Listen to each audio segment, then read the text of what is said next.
Shalom, shalom, shalom, shalom, and shalom. Don't usually dress this way. Did it for a special occasion. I'm here to talk about a slavery of a people. Now, in the old days, in the old Israel, there was an institution called slavery. The intent of slavery at the time isn't exactly the same meaning as it would be today, nor as the uneducated Barack Obama has stated. The purpose of slavery at the time was, if you borrowed money from an individual, you expect them to pay it back. And if they couldn't, well, they became your servant for X amount of time until they could pay it back. But there was a limit. You can have a person only as a quote-unquote slave for 6 years, because the 7th year they go free.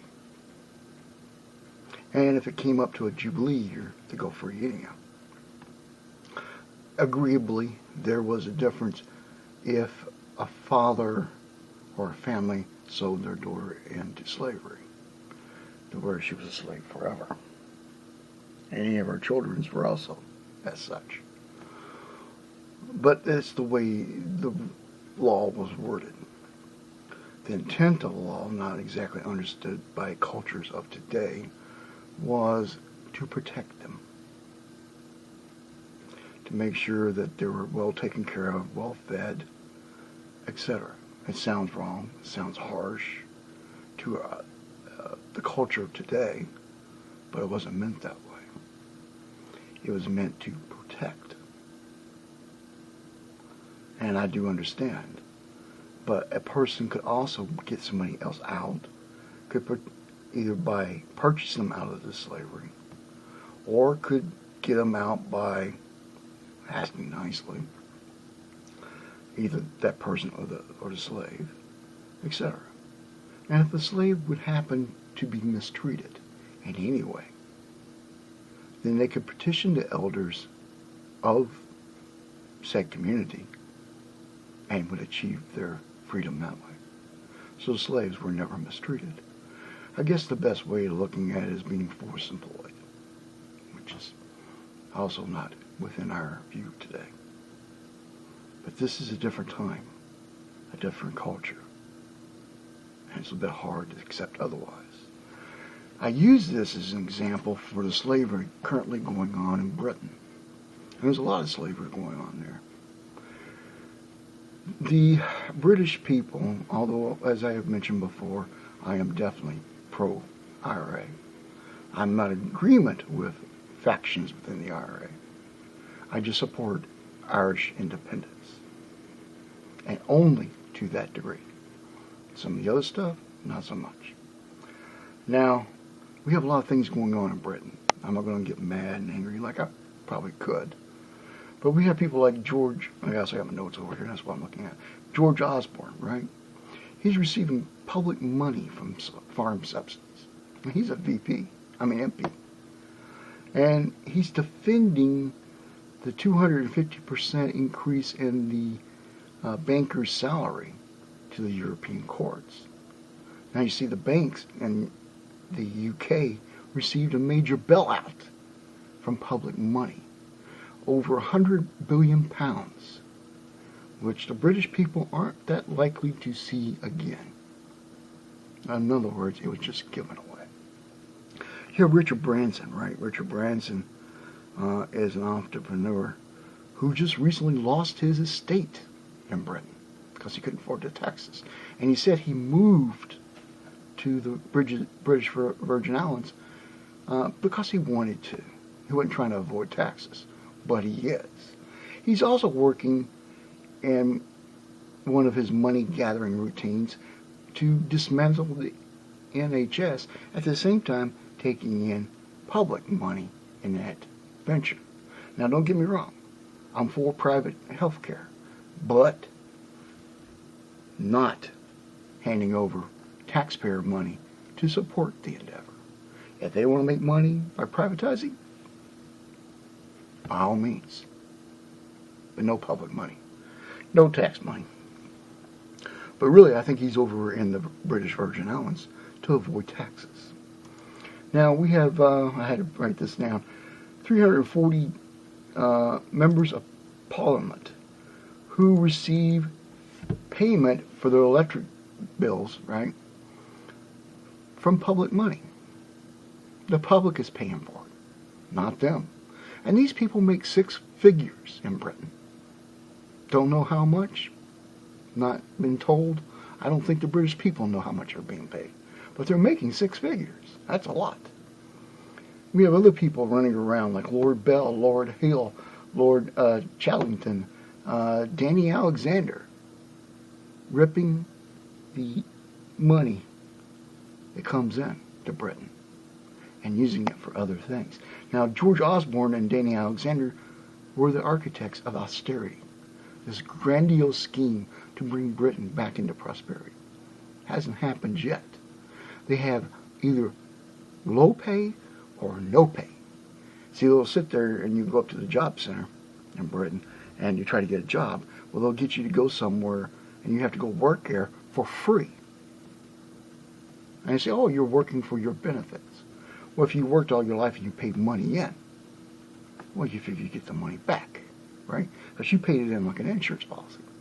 But now they're telling you have to go work for free to get the money.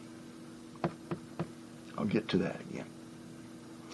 You have about 50 to 100 people making money on the dismantlement of the Royal Mail. Another public group. Parliament is talking about privatization of the probationary system or service. G4S and Serco are the top 2 bidders for that. Of course, they're going to get public money in that endeavor. You have Google, Starbucks, Apple, Facebook, who pay no taxes. They say, well, we're not based out of Britain. We shouldn't have to pay English tax. So they're avoiding it. There's about 120 billion pounds of unpaid taxes. They're either being avoided or just outright not paid by said companies. You have Ed Miliband, Ed Balls, who are filing claims for their children because they need public money to help pay for their children. So Britain is also paying for somebody else's kids. And they're getting £10,000 each. No joke. You have IDS, which is Eden Duncan Smith. And you probably don't know him if you're American, but he's a real slouch of a man. He filed claims for underwear or underpants in Britain. Filed a claim for public money for underpants. Sure did. Wasn't cheap either. Right? And he's forcing these people who are sick to work. I mean, you might have cancer on chemotherapy, etc., and he's forcing them to work. They're not healthy to work, but he's forcing them to work. He's like, are you breathing? Then you're going to work. I mean, it's like slavery there. They're forcing people who are unhealthy to work because they're working for their benefits, right? Yeah, right. Well, let's see, I got more notes here. Now, look at this one. He's getting these people to work for companies for no pounds or extremely little pounds. How are you going to create a national recovery that way? If a company can get labor in for cheap, then how, in God's creation, are you going to get a company to actually pay for the labor? And if the labor comes in free, they don't have to pay for it. That means their dividends and profits go up, and they don't ever hire anybody. So how are you going to get an economic recovery when their labor is free? Now, IDS, Ian Duncan Smith, claims he could live on 53 pounds a week. I like to see him try. This guy goes out and buys his breakfast, and his breakfast is 29 pounds. So on his expenditure curvature, he wouldn't last a week. Actually, he probably wouldn't last a morning. Now, he's also receiving farm subsidies, right, from the state, right, from British tax money, well over £1 million per year. The royals, right, the goat-legged queen, right, the thing that Britain should have got rid of years ago. And I was thinking the same thing back in the 80s, but somebody said, oh, you're just being rude. No, I'm not. I don't believe in royals. Those days are gone, right? This summer, they asked for £6 million because they didn't have enough money to pay for things, right? They're saying, well, what are we paying for, really, right? What are we paying for in Britain for the royals? I mean, I'm not British. I mean, I have lived in Britain, but I'm not British. We're paying for, and I wrote it down, palaces, security, groundskeepers, carriages, white horses, private doctors, on and on and on. That's butlers, maids, etc. A whole entourage just to take care of these guys. How many pounds are we spending per year on those guys? Probably up in the billions, I'm guessing, right? This is my perception. For the goat-legged queen and her kids and grandkids, we're paying probably up and around 1 billion plus pounds just for them. Now, see, also in Britain, you got something called a bedroom tax, where if you have an empty bedroom, you're paying £10 per week per bedroom.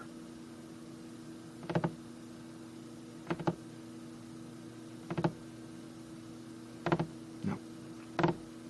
No. And no.